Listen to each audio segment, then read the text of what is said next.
Hello বন্ধুরা, welcome to football দুনিয়া। নতুন ভিডিওতে সবাইকে স্বাগত। তো এটা আরও একটা খুব ইম্পর্টেন্ট ভিডিও, যেখানে ইস্টবেঙ্গল মোহনবাগান দুটো টিমের সাপোর্টার্সদের জন্য বেশ কিছু ইম্পর্টেন্ট আপডেটস রয়েছে। তো তার আগে তোমাদের এখানে ছোট রিকোয়েস্ট করবো, যারা এতদিন পর্যন্ত আমার ভিডিও দেখেছো কিন্তু কোনো কারণে চ্যানেলটাকে সাবস্ক্রাইব করতে ভুলে যাচ্ছ বা প্রথমবারের জন্য আজকের এই চ্যানেলটা দেখছো, যদি ভিডিও ভালো লাগে তাহলে প্লিজ এক্ষুনি নিজেদের লাগলে সাবস্ক্রাইব প্রেস করে দেওয়ার সঙ্গে তোমরা সাবস্ক্রাইব করলেই কিন্তু আরও ভালো ভিডিও বানানোর মোটিভেশন পাওয়া যায়। তো চলো প্রথমেই যে ব্যাপারটা দিয়ে শুরু করবো, মোহনবাগান সুপার জায়ান্টকে নিয়ে এএফসি কি ভাবছে। এটা এই মুহূর্তে খুব একটা complicated but very important question. তো তোমরা নিশ্চয়ই জানো যে মোহনবাগান সুপার জায়ান্ট তারা কিন্তু ইরান ট্রাক্টর এফসির এগেনস্টে খেলতে যায়নি, তো সেই জন্য তবে ব্যাটারটা এই মুহূর্তে এএফসি যে ডিসিপ্লিনারি কমিটি রয়েছে সেখানে গিয়েছে, এবং তারপরে এএফসি ডিসিপ্লিনারি কমিটি হয়তো এই ম্যাটারটাকে এফসি যে এথিক্স কমিটি রয়েছে এফসি এথিক্স কমিটিতে পাঠাবে, এবং তারপরে হয়তো কোনো একটা ডিসিশন নেওয়া হতে পারে।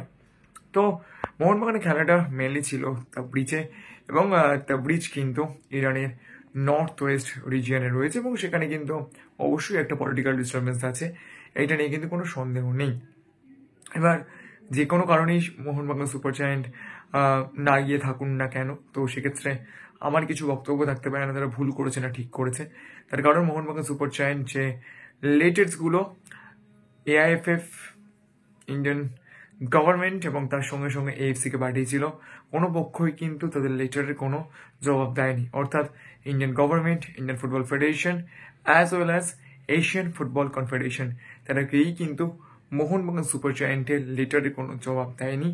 তো সেক্ষেত্রে অবশ্যই মোহনবাগান সুপার জায়ান্টকে একটা স্যাংশনের মুখে পড়তে হতে পারে, বা তাদের হয়তো কোনো একটা জরিমানা হতে পারে। এই জিনিসটা হতে পারে as per abandonment article 57 of ACL 2। কিন্তু আমি ধরে নিচ্ছি যে এই মুহূর্তে পরিস্থিতি খুব ডিফিকাল্ট, এবং ইরান যথেষ্ট একটা স্ট্রং পাওয়ারফুল একটা কান্ট্রি, এবং এটা নিশ্চয়ই বুঝতে পারছো যে ইন্ডিয়ান গভর্নমেন্ট বলো বা ইন্ডিয়ান ফুটবল ফেডারেশন বা এএফসি কেউই কিন্তু ম্যাচটাকে ক্যান্সেল করেনি। অর্থাৎ ম্যাচটা কিন্তু অ্যাবান্ডনমেন্টেই গিয়েছে, অর্থাৎ কোনো একটা টিম আসেনি তো সেই জন্য ম্যাচটা খেলা হয়নি, সেটা কিন্তু পোস্টপন্ড নয়, সেটা অ্যাবান্ডনমেন্ট হিসেবেই দেখা হয়েছে। এবং যেহেতু মোহনবাগান সুপার জায়ান্ট সেই ম্যাচে অ্যাবসেন্ট ছিল, তো অ্যাজ পার বাই ল তারা কোনো স্যাংশন ফেস করতেই পারে। কিন্তু তা সত্ত্বেও আমি বলবো এই মুহূর্তে এএফসি এত ইজিলি মোহনবাগান সুপার জায়ান্টকে কোনো স্যাংশন দিয়ে দেবে বা তাদেরকে এশিয়ান চ্যাম্পিয়নশিপ থেকে ব্যান করে দেবে, সেকেন্ড টিয়ার যে এশিয়ান চ্যাম্পিয়নশিপ রয়েছে সেই এশিয়ান চ্যাম্পিয়নশিপ থেকে তাদেরকে ব্যান করে দেবে, আমার মনে হয় হয়তো এই মুহূর্তে যা পলিটিক্যাল কন্ডিশন রয়েছে ইরানে সেইটা হয়তো করা হবে না। এবং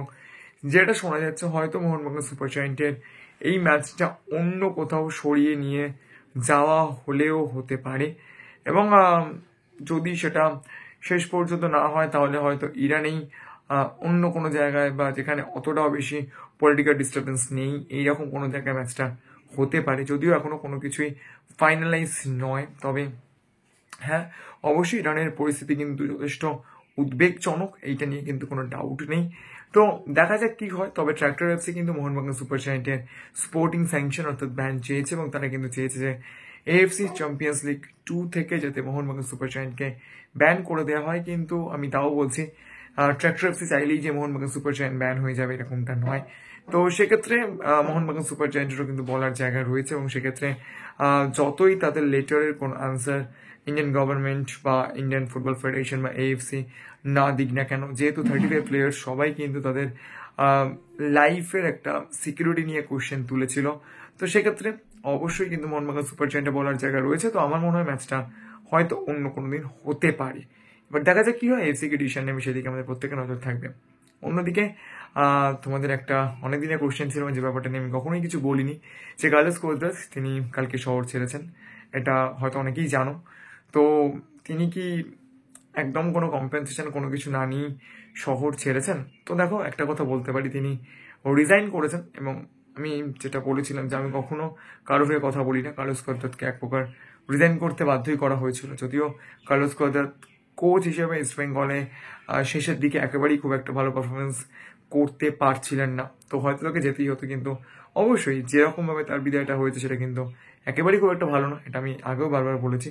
তো তিনি কোনো কম্পেনসেশন নিয়েছেন বলে আমার সত্যি জান নেই, তবে এইটুকু বলতে পারি হয়তো মানে কিছু মান্থের স্যালারি তিনি নিয়ে থাকতে পারেন, কিন্তু কম্পেনসেশন ছেড়ে দিলে যে টাকাটা দিতে হয় সেটা কিন্তু কার্লোস কোদ্রাত নেননি বলেই আমি অন্তত জানি। তো যাই হোক, এরপরে লাস্ট চ্যাপ্টারটি শেষ করবো ইস্ট বেঙ্গলের নতুন কোচ অস্কার ব্রুজেন। তো তিনি কিন্তু একের পর এক দাবি করছেন, তিনি কিন্তু কালকেই ক্লেটন সিলভার পরিবর্তে রবসন রবিনোকে নেওয়ার কথা বলেছেন। তোমাদেরকে এই আপডেটটা আমি ব্রেকও করেছিলাম।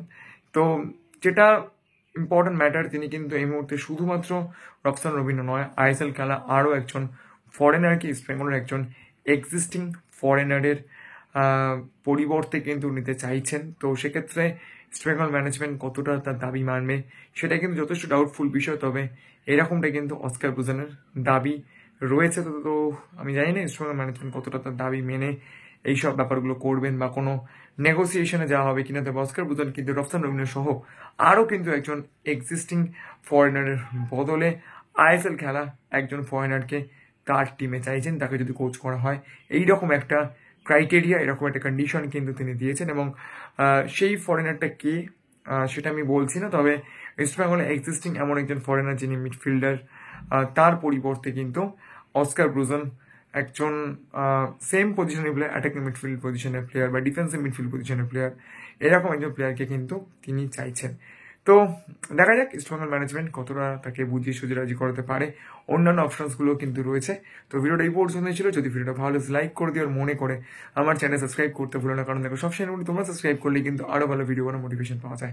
তো চলো এখন এই পর্যন্ত দেখা হচ্ছে পরের ভিডিওতে।